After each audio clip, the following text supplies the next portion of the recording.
Fadimatu Mpab est un représentant de l'Assemblée démocratique du peuple camerounais, TPS, le parti au pouvoir au Cameroun. Il est également représentant de la Direction générale des impôts, DGI, au Centre d'innovation des entreprises de Yaoundé.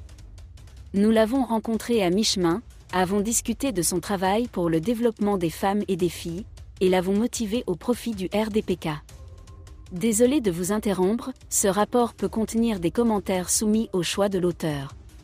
S'il vous plaît, si vous êtes nouveau sur cette chaîne, veuillez vous abonner et activer la cloche de notification. De cette façon, vous serez averti lorsque nous publierons de nouveaux rapports sur cette même chaîne. Merci. Madame Fadimatu, peut-on vous considérer comme féministe? Je répondrai à cette question par oui et par non. Oui, au point qu'il faut libérer les femmes. Je crois humblement que les femmes ont des droits dans la société et doivent participer pleinement à la vie éducative, économique et sociale, au même titre que les hommes. Cela n'aide pas qu'elles se tiennent à l'écart, car elle en a la possibilité et n'est pas inférieure aux hommes, ni en intelligence ni en gestion. Cela me permet de dire que les femmes jouent un grand rôle dans la société. Quand je parle d'égalité, je ne parle pas de l'effort que les femmes doivent déployer pour devenir meilleures que les hommes, mais du fait qu'elles puissent réaliser les valeurs auxquelles elles ont pleinement droit dans la société. C'est pourquoi je ne considère pas l'égalité et la libération des femmes comme une compétition ou une méfiance envers qui que ce soit. Je crois simplement que lorsqu'il s'agit de postes de niveau supérieur, seuls les documents confirmant les compétences sont déterminants, et non le sexe. Il est clair que la société, en particulier la politique et même l'économie, porte encore certains préjugés et stéréotypes qui ne reflètent pas pleinement les capacités des femmes. C'est dommage, malheureusement. De ce qui précède, on peut voir que je suis féministe.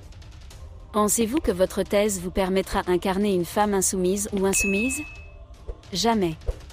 Je ne suis pas une féministe fanatique, je n'ai aucune opinion et je ne fais aucune discrimination.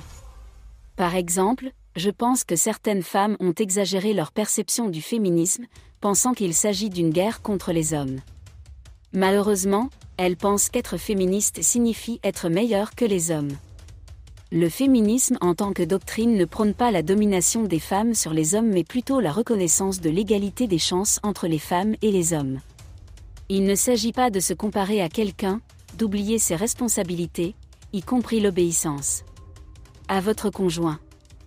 Les femmes, dans leur féminisme, ne doivent pas oublier leur rôle de premier plan, celui d'éduquer la société, car les femmes non seulement élèvent des enfants, mais éduquent également la société. Les femmes constituent donc l'épine dorsale de la société. C'est pourquoi je m'oppose à toute forme de féminisme qui tente de libérer les femmes de leurs responsabilités et les encourage plutôt à lutter contre les hommes pour les dominer. Je ne suis pas forcément d'accord avec la volonté implicite d'abandonner les femmes. C'est le concept du « sexe faible ». L'adjectif qualificatif attaché à ce mot est offensant.